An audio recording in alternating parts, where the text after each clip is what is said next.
President Biden wrapping up a speech in Northern Ireland moments ago.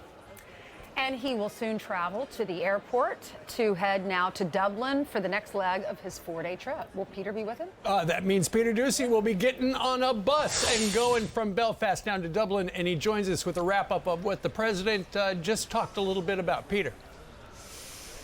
Yes, and something notable about this trip, no press conference, and the press team made a point to talk about how the president takes a lot of shouted questions. This is like the perfect live example to show this is as close as we get at events like this. It's not really possible.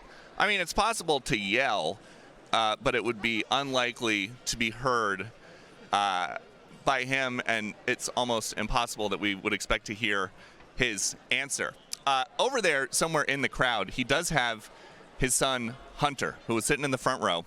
And this is happening as we get a new look at some old Hunter Biden and White House business records that show he and his business partners, or rather his business partners, visited the White House or the Naval Observatory 80 times. And there's a former Obama White House stenographer who was telling the New York Post about a past foreign trip. Joe Biden committed crimes in Ukraine in a conspiracy with Jake Sullivan. I'm a witness to that happening. President Biden's defense has been consistent for years on this topic. He says there's been a wall up between official business that he is carrying out and family business that his son is doing.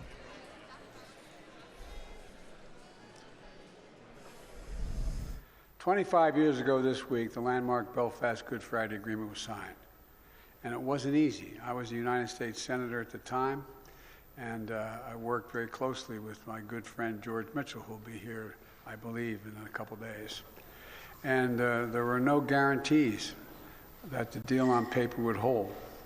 No guarantees that it would be able to deliver the progress we celebrate today.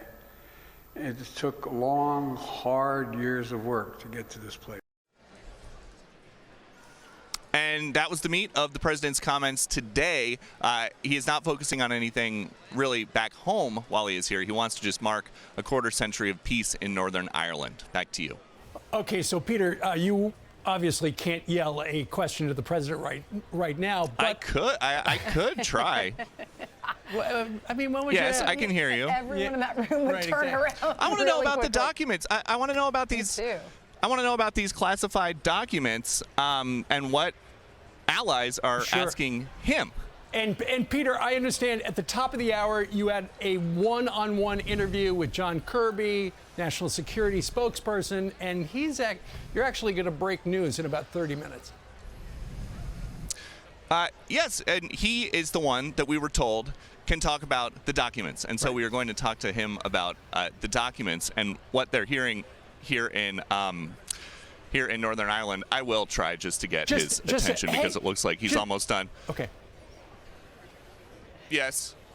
Go ahead. Mr. President. Peter's been doing this for Nothing. years. Nothing. How about Hunter? Hunter's over there.